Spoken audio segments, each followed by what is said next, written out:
Good morning. Namaskar. This is the first monetary policy statement of the current financial year 2024-25. And this is how it goes. As you would be aware, earlier this week we commemorated the 90th year of the Reserve Bank of India. The journey of this august institution is closely related to the evolution of the Indian economy. Numerous historic events have occurred during these 9 decades, and they consist of the nationalization of the Reserve Bank in 1949, the planning era, bank nationalization, wars, droughts, the fall of the Bretton Woods system, oil shocks, a precarious balance of payment situation, and the subsequent market reforms, the Asian and the global financial crisis, the taper tantrum, and finally the COVID-19 pandemic and the geopolitical hostilities of the recent years. During this journey, the Reserve Bank was always at the forefront, combining its developmental and regulatory roles in steering the Indian financial system and the economy towards stability. While doing so, the Reserve Bank has discharged its responsibility with integrity and professionalism. Compared to many other central banks, the Reserve Bank has a much broader range of functions, which is vital for ensuring macro-financial stability of a modern and complex economy like India. There are functional complementarities among the various responsibilities of the Reserve Bank of India. Being a full-service central bank, the Reserve Bank is well positioned to take a holistic view of various critical issues confronting the economy and the financial sector, and it's also well positioned to take appropriate steps in the best interest of the economy. We continuously strive to learn, adapt, and innovate while performing our multiple responsibilities. I would now like to focus on the decisions and deliberations of the Monetary Policy Committee meeting, which met on 3rd, 4th, and today, 5th of April. After a detailed assessment of the evolving macroeconomic and financial developments and the outlook, the Reserve Bank MPC decided by a majority of 5-1 to keep the policy repo rate unchanged at 6.5%. Consequently, the standing deposit facility, that is the SDF, rate remains at 6.25%, and the marginal standing facility, that is the MSF rate, remains at 6. MSF rate and the bank rate, they remain at 6.75%. The MPC also decided by a majority of 5 out of 6 members to remain focused on withdrawal of accommodation to ensure that inflation progressively aligns to the target while supporting growth. I shall now briefly set out the rationale for these decisions. Since the last policy, the growth inflation dynamics have played out favorably. Growth has continued to sustain its momentum, surpassing all projections. Headline inflation has eased to 5.1% during both January and February. And this has come down to 5.1% in these 2 months from the earlier peak of 5.7% in the month of December. Core inflation has also declined steadily over the past 9 months to its lowest level in the series. The fuel component of CPI remained in deflation for 6 consecutive months. Food inflation pressures, however, accentuated in February. Looking ahead, robust growth prospects provide the policy space to remain focused on inflation and ensure its descent to the target of 4%. As the uncertainties in food prices continue to pose challenges, the MPC remains vigilant to the upside risks to inflation that may derail the path of disinflation. Under these circumstances, monetary policy must continue to be actively disinflationary to ensure anchoring of inflation expectations and fuller transmission of the past monetary policy actions. The MPC therefore decided to keep the policy rate unchanged at 6.5% in this meeting and also remain focused on withdrawal of accommodation. The MPC will remain resolute in its commitment to aligning inflation to the target. I would now like to provide an assessment of growth and inflation, and I will begin with the scenario relating to global growth. The global economy has remained resilient with a stable outlook as reflected in various high frequency indicators. Now, in my statement, whatever I'm saying, it is backed up with a lot of data which are there in the footnotes. So those of you who are interested could refer to this statement, which as usual will be uploaded in the RBI website immediately after this statement is over. So a lot of data backing up whatever I am saying is available in the various footnotes of my statement. You may like to refer to it. Let me start again on the global growth part. The global economy has remained resilient with a stable outlook as reflected in various high frequency indicators. Global trade is expected to grow faster in 2024, although weaker than its historical average. Inflation is moving closer to targets, but the last mile of disinflation is turning out to be challenging. Services inflation in advanced economies remains sticky amidst tight labor markets. Accordingly, central banks are cautious in their communications, thereby tempering market expectations about the timing and magnitude of interest rate cuts later during this year. Equity markets have gained while bond yields and the US dollar have remained volatile. The overall outlook is challenged by continuing geopolitical conflicts, disruptions in trade routes, and high public debt burden. In the last monetary policy statement, if you recall, I had expressed concerns about the high levels of public debt in both advanced and emerging market economies, that is the EMEs. These are dormant risks which could erupt abruptly. Debt to GDP ratio, which rose during the pandemic, remain elevated and are projected to increase further with rising interest burden and cost of borrowing, thus raising debt sustainability concerns.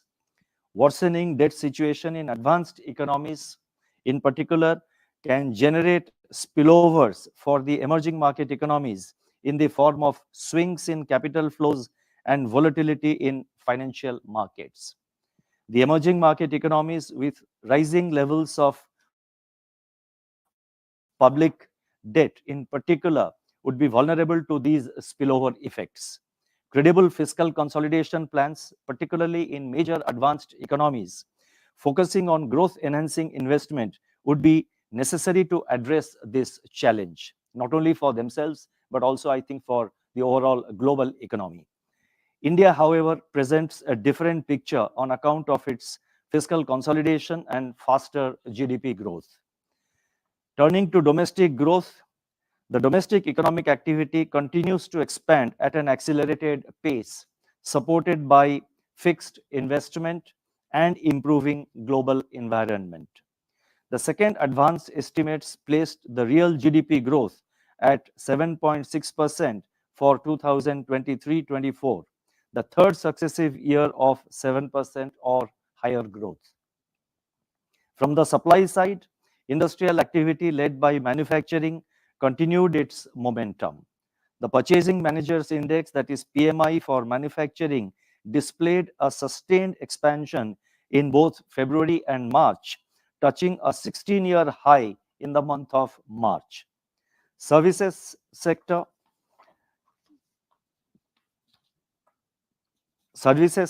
exhibited broad-based buoyancy with all sectors within the services sector registering strong growth. The PMI services remained above 60 during February and March, suggesting sustained healthy expansion. With rural demand catching up, consumption is expected to support economic growth in 2024-25. Urban consumption stayed buoyant, as evident from various indicators. Details are given in the footnote. The resilience in cement production, together with strong growth in steel consumption and production and import of capital goods, augur well for the investment cycle to gain further traction. The total flow of resources to the commercial sector from banks and other sources at rupees 31.2 lakh crore. I repeat, at rupees 31.2 lakh crore during 2023-24 is significantly higher than that of the previous year, which was 26.4 lakh crore. External demand improved in February, with exports registering double-digit expansion. Trade deficit, however, widened in February as imports also accelerated.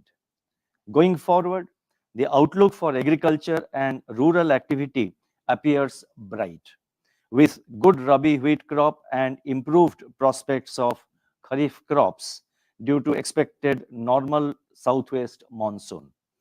Strengthening of rural demand, improving employment conditions and informal sector activity, moderating inflationary pressures, and sustained momentum in manufacturing and services sector should boost private consumption. Let me read this sentence again because there are quite a few points in this. Strengthening of rural demand, improving employment conditions and informal sector activity, moderating inflationary pressures, and sustained momentum in manufacturing and services sector should boost private consumption. As per our survey, consumer confidence 1 year ahead reached a new high. The prospects of investment activity remained bright owing to upturn in private capex cycle becoming steadily broad-based. Persisting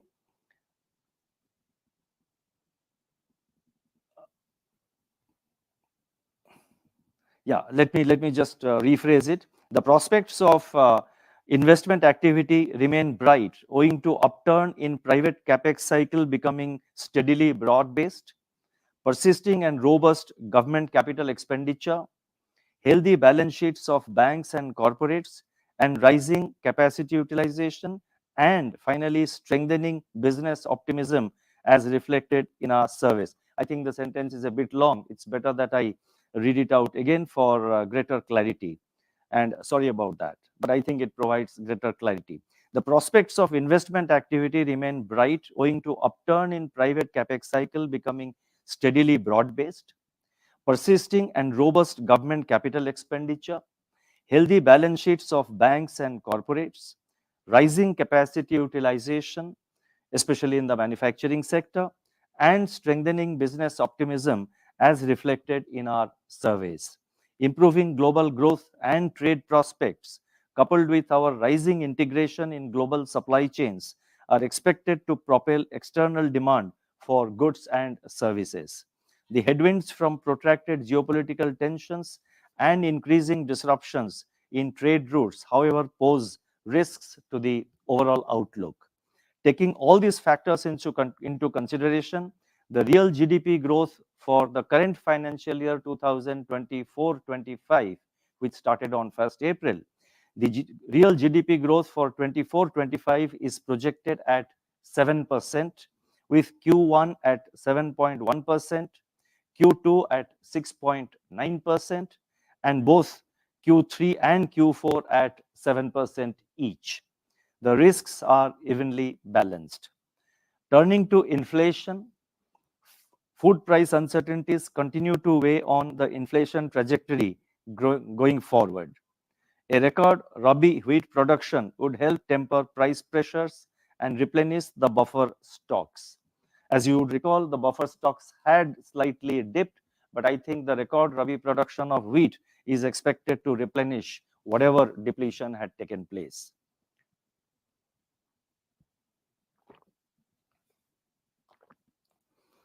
Moreover, early indication of a normal monsoon augurs well for the Kharif season.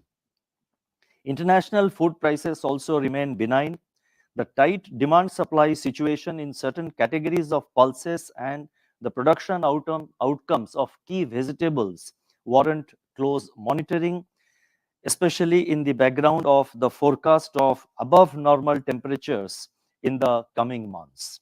And these above normal temperatures, as per the current forecast, are expected to prevail in April, May, and June, if and not beyond June. That is the current forecast.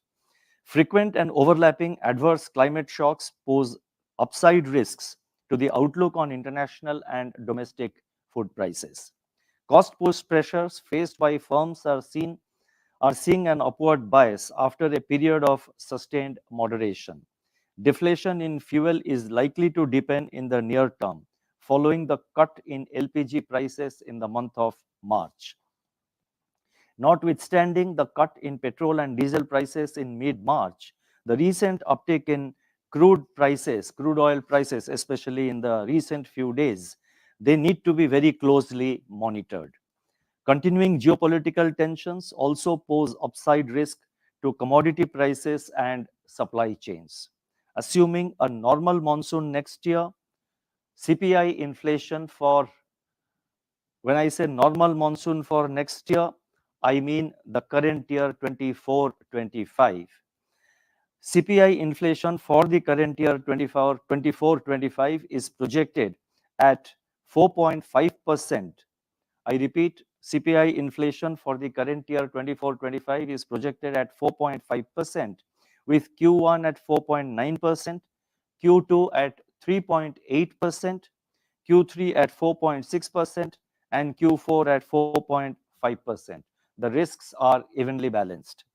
Now, what do these inflation and growth conditions mean for monetary policy? I have explained the growth situation, I have explained the inflation scenario, synthesizing everything. What does it mean?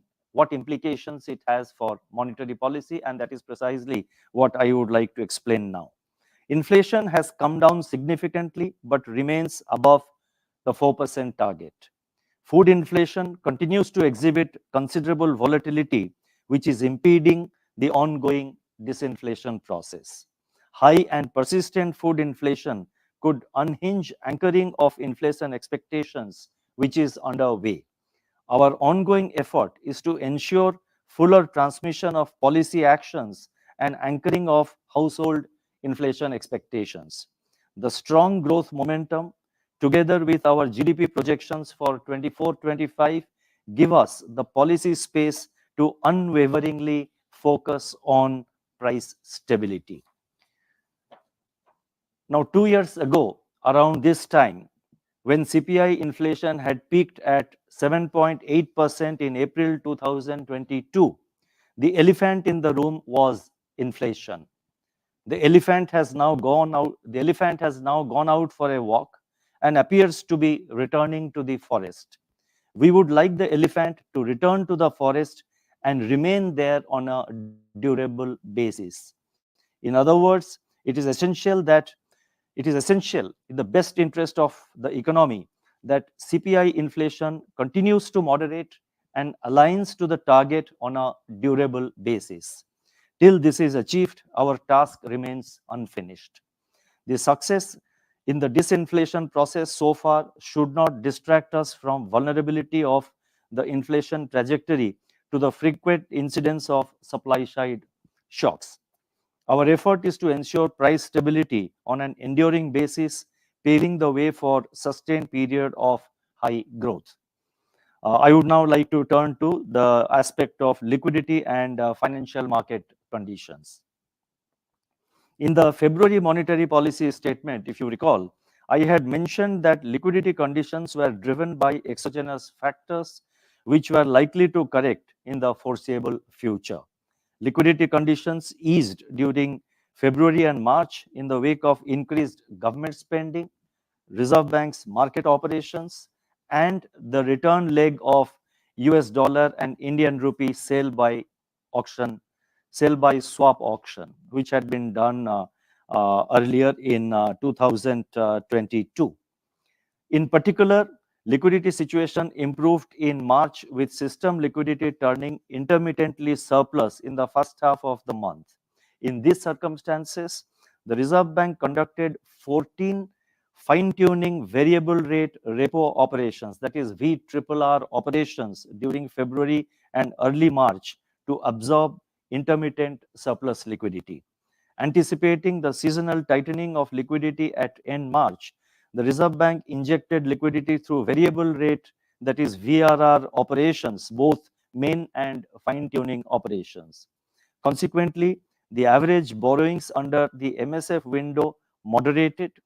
Liquidity conditions have, however, again turned surplus from March 30th, necessitating VRR auctions from 2nd of April. So you would have noticed in the last 2-3 days, we have been conducting more than one VRRR auctions on 2nd April. Then again we did it on 3rd April. So last 2-3 days we have been doing it. And today, as you know, there is a variable rate. There is a there is a what you call as per our cycle we are doing uh, VRR operation for 14 days, a VRRR operation for 14 days. Now, reflecting these liquidity developments, the weighted average call rate, that is WACR, exhibited a softening bias and has hovered near the repo rate since the last policy meeting. In tandem, rates in the collateralized segment of the call money market have also softened. Financial conditions remained conducive as reflected in reduced term spread in the GSEC market and stable risk premium in the bond market. In the credit market, monetary transmission continues to be work in progress. Looking ahead, the Reserve Bank will remain nimble and flexible in its liquidity management through both main and fine-tuning operations in both repo and reverse repo. We will deploy an appropriate mix of instruments to modulate both frictional and durable liquidity so as to ensure that money market interest rates evolve in an orderly manner that preserves financial stability. The Indian rupee has remained largely range bound as compared to both its emerging market peers and a few advanced economies during the financial year 2023-24, that is till 31st March last. The Indian rupee was the most stable among major currencies during this period. This is very important. The Indian rupee was the most stable among major currencies during this period. As compared to previous 3 years, the Indian rupee exhibited lowest volatility in 2023-24. The relative stability of the Indian rupee, which I just mentioned, it reflects, I would emphasize, the relative stability of the Indian rupee reflects India's sound macroeconomic fundamentals, financial stability, and improvements in our external position. Turning to financial stability, let me say that latest data as at end December 2023 show that the key indicators of capital and asset quality of scheduled commercial banks continued to be healthy. The financial indicators of non-banking financial companies, that is NBFCs, are also in line with that of the banking system as per the latest data available.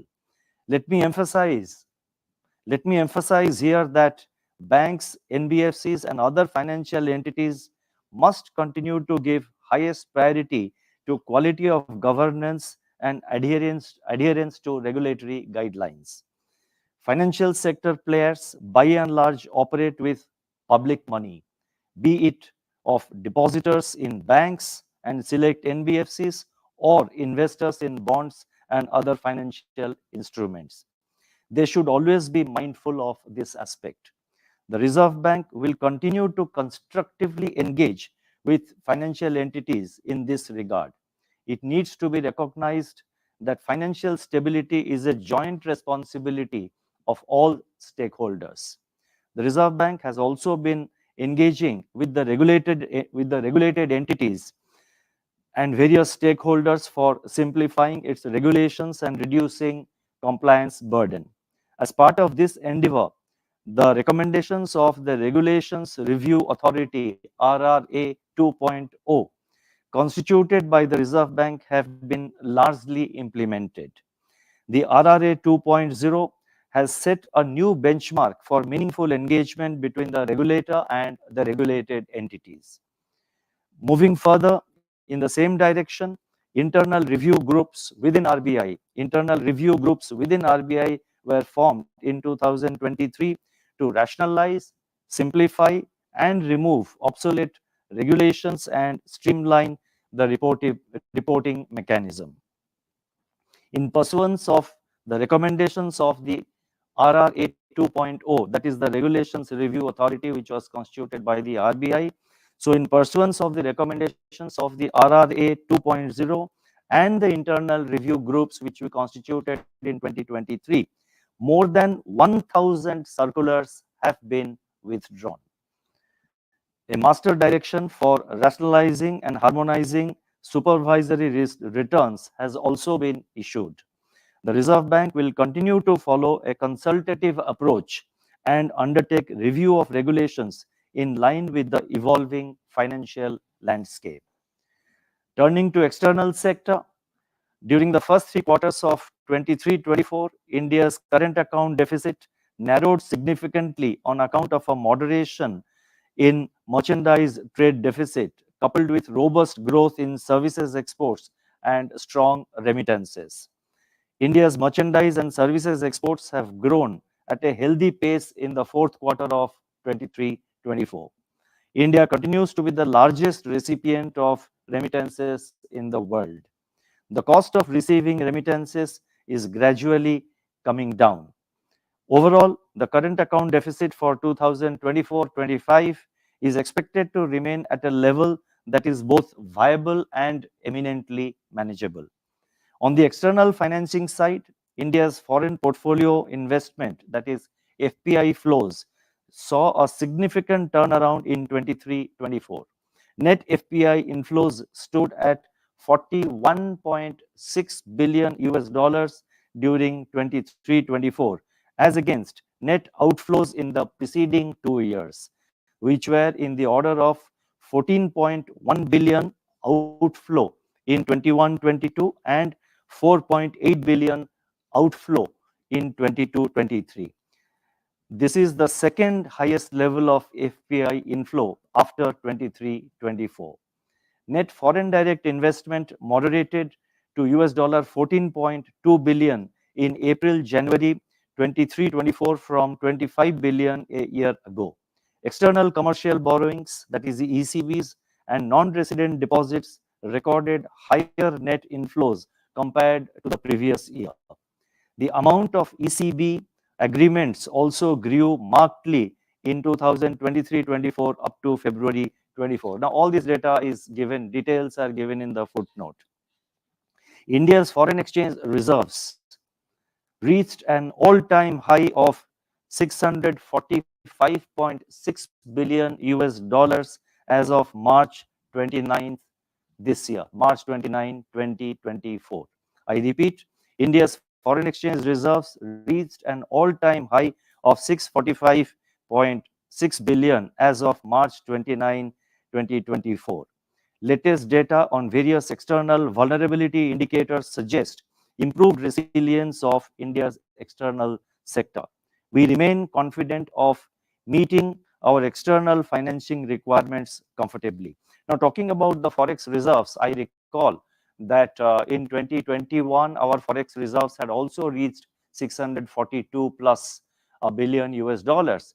Then, following the commencement of the war in Ukraine and the outflow of dollar from India as well as from several other countries on safe haven demand, there were concerns that forex reserves of India was going down, and at one point it had gone down. Our forex reserves had gone down to about $524 billion. And at that time, I think several questions were raised about, what was RBI doing, whether RBI was on the right track.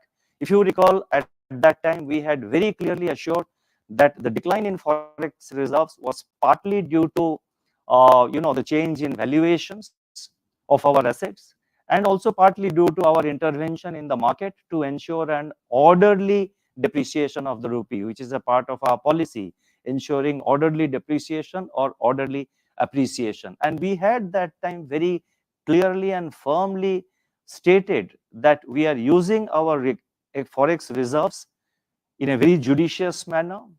It was a strong umbrella which we had built up, and we are using it because it was raining heavily. And we were mindful of what we were doing. We knew what is our purpose and in which direction we are moving.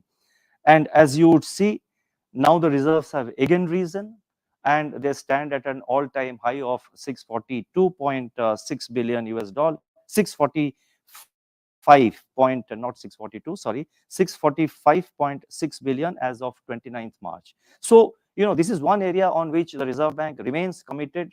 Number one, to sort of ensure that, the exchange rate of the rupee is market determined. There are inflows and outflows of dollars happening, but it is our focus, it is our prime focus to build up a strong umbrella, a strong buffer in the form of a substantial quantum of forex reserves, which will help us when the cycle turns or when it rains heavily. So let me move forward. Sorry for the digression, but I thought it was necessary to set the record straight. I shall now announce certain additional measures. The first announcement relates to trading of sovereign green bonds in the International Financial Services Center, IFSC, with a view to facilitating wider non-resident participation in sovereign green bonds. A scheme for investment and trading in these bonds in the IFSC will be notified very shortly. The second announcement relates to the RBI Retail Direct Scheme and introduction of a mobile app to operate in the RBI Retail Direct Scheme. The Reserve Bank Retail Direct Scheme was launched in November 2021 for enabling the retail investors to participate in the GSEC market, both in the primary as well as in the secondary market auctions and operations. It is now proposed to launch a mobile app for accessing the Retail Direct portal. This will be of great convenience to retail investors and deepen the GSEC market further. The next announcement relates to review of liquidity coverage ratio, that is LCR framework. Technological developments have enabled bank customers to instantly withdraw or transfer money from their bank accounts. While improving customer convenience, this has also created challenges for banks to deal with potential situations when, due to certain factors, a large number of depositors decide to instantly and simultaneously withdraw their money from the banks. The developments in certain advanced jurisdictions during the last year demonstrated the difficulties it can create for banks.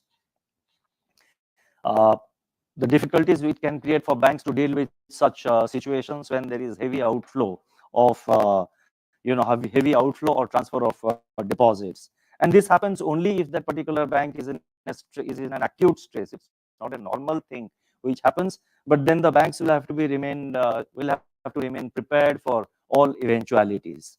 A need has therefore arisen to undertake a comprehensive review of the LCR framework for banks. A draft circular will be issued shortly for stakeholder consultation.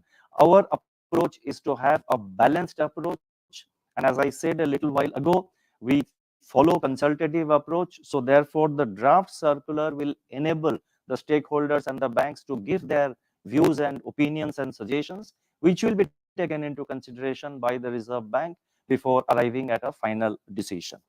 The next announcement relates to dealing in rupee interest rate derivative products for small finance banks. At present, small finance banks are permitted to use only interest rate futures for proprietary hedging. It has now been decided to allow small finance banks to use permissible rupee interest derivative products. This will allow further flexibility to small finance banks for hedging their interest rate risk and enhancing their resilience. The next announcement relates to enabling UPI for cash deposit facility. Deposit of cash through cash deposit machines, that is CDMs, is primarily being done through the use of debit cards. Given the experience gained from cardless cash withdrawal using UPI at the ATMs, it is now proposed to facilitate deposit of cash in CDMs, that is, in the cash deposit machines, using UPI. This measure will further enhance customer convenience and make currency handling process at banks more efficient. And the next announcement relates to, I have two more announcements and I shall be quick. Next announcement relates to UPI access for prepaid instruments through third-party apps. At present, UPI payments from prepaid payment instruments, that is PPIs, can be made only by using the web or mobile app provided by the PPI issuer itself. It is now proposed to permit the use of third-party UPI apps for making UPI payments from these PPI wallets. That means the PPI wallet holders no longer have to be completely dependent on the PPI issuer, but they can use any other third-party app which is operating under the UPI. This will further enhance customer convenience and boost adoption of digital payments for small value transactions. And the final announcement relates to distribution of central bank digital currency, that is CBDC, the e-Rupee, through non-bank payment system operators. The CBDC pilots are currently in operation with increasing number of use cases and participating banks. It is proposed to make CBDC retail accessible to a broader segment of users by enabling non-bank payment system operators to offer CBDC wallets. This will facilitate testing of resiliency of the CBDC platform to handle multi-channel transactions. Let me now conclude, and I would like to state that as we progress towards RBI at 100, the upcoming decade is going to be a transformational journey. The Reserve Bank will continue to focus on preserving financial stability and promoting a system that is robust, resilient, and future ready. And it will be robust, resilient, and future ready to support economic growth. Price stability will be a key component of this endeavor. Turning to the present, inflation is on a declining trajectory and GDP growth is buoyant. At this juncture, we should not lower our guard, but continue to work towards ensuring that inflation aligns durably and sustainably to the target. Our goal is in sight, and we must remain vigilant. We are inspired by the profound words of Mahatma Gandhi, and I quote, "One must persevere and have patience. Success is the inevitable result of such effort." Thank you. Namaskar.